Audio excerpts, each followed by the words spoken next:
জুলাই গণঅভ্যুত্থানের প্রথম বার্ষিকী উপলক্ষে গণমিছিলের আয়োজন করেছে বাংলাদেশ জামায়াতে ইসলামী।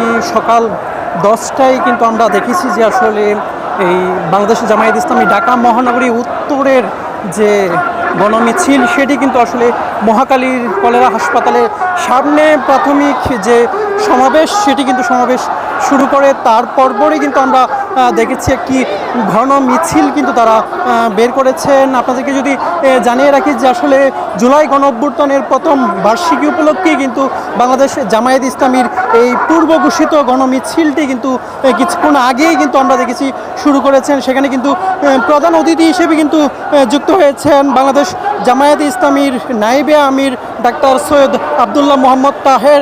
এছাড়াও কিন্তু আমরা দেখেছি বাংলাদেশ জামায়াত ইসলামী ঢাকা মহানগরী উত্তরের যিনি আমির রয়েছেন মোহাম্মদ সেলিম উদ্দিন, তিনিও কিন্তু আসলে উপস্থিত হয়েছেন। এছাড়াও কিন্তু আমরা দেখেছি যে অসংখ্য নেতাকর্মীরা কিন্তু এই গণমিছিলে কিন্তু তারা যোগ দিয়েছেন। তারা বলছেন যে আসলে এই যে গণঅভ্যুত্থানের 1 বছর তারা আসলে এই প্রথম বার্ষিকী, সেই বার্ষিকী উদযাপন উপলক্ষে মূলত আজকের এই আয়োজন।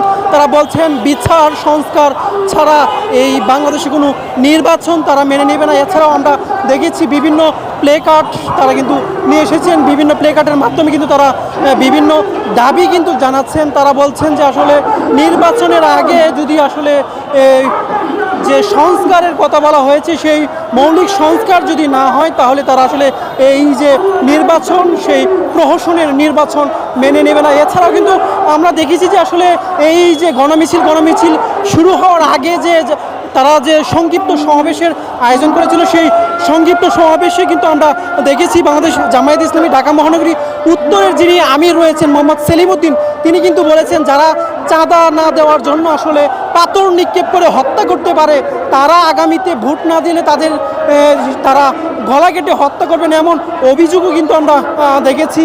এছাড়াও আমরা দেখেছি প্রধান অতিথির বক্তব্যে সৈয়দ মোহাম্মদ আবদুল্লাহ তাহের, তিনি কিন্তু বলেছেন যে আসলে যারা আসলে এই যে জুলাই গণঅভ্যুত্থানের যে ঐক্যমত কমিশনে গিয়ে যারা আসলে বলছেন যে আসলে তারা জুলাই সনদ ঘোষণাপত্র মেনে নিচ্ছেন কিন্তু আসলে আইনি ভিত্তি দিচ্ছেন না, তাদের আসলে কথা কাজের মিল নেই, এমন সব অভিযোগ কিন্তু আসলে করেছেন। আজকের এই সমাবেশে আমরা দেখছি যে আসলে যত দূর চোখ যায় তত দূরেই কিন্তু আসলে এই যে গণমিছিল বাংলাদেশ জামায়াত ইসলামী, সেই গণমিছিলে কিন্তু আসলে হাজার হাজার নেতাকর্মী কিন্তু উপস্থিত হয়েছেন। তারা এই গণমিছিলে উপস্থিত হয়ে তারা আমরা দেখছি স্লোগানে কিন্তু মুখরিত করে তুলেছেন এবং তারা স্লোগানে যে দাবিগুলো তারা জানাচ্ছেন যে আসলে এই ভিক্ষা লাগলে ভিক্ষা নিয়ে, চাঁদাবাজি ছেড়ে দে সহ নানা স্লোগানে কিন্তু আসলে তারা এই যে রাজপথ তারা কিন্তু কাঁপিয়ে তুলেছেন।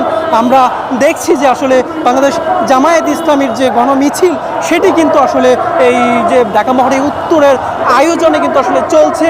হাজার হাজার নেতাকর্মীরা কিন্তু আসলে এই গণমিছিলে বক্তব্য দিচ্ছেন, স্লোগান দিচ্ছেন। তো এই ছিল আমার কাছে বাংলাদেশ জামায়াত ইসলামী ঢাকা মহানগরী উত্তরের আয়োজনে গণমিছিলে আমার কাছে থাকা সবশেষ তথ্য।